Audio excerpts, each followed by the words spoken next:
अस्सलामुअलैकुम। माशाल्लाह चेक करें, बारिश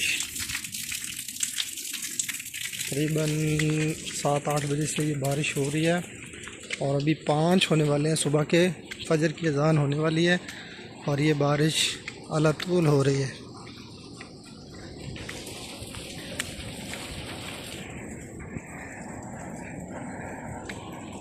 माशाल्लाह रमज़ान ऐसे है कि जैसे सर्दी हैं।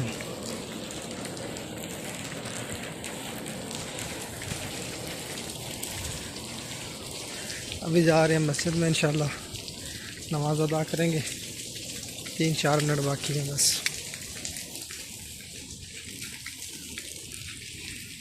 देखें पानी पानी।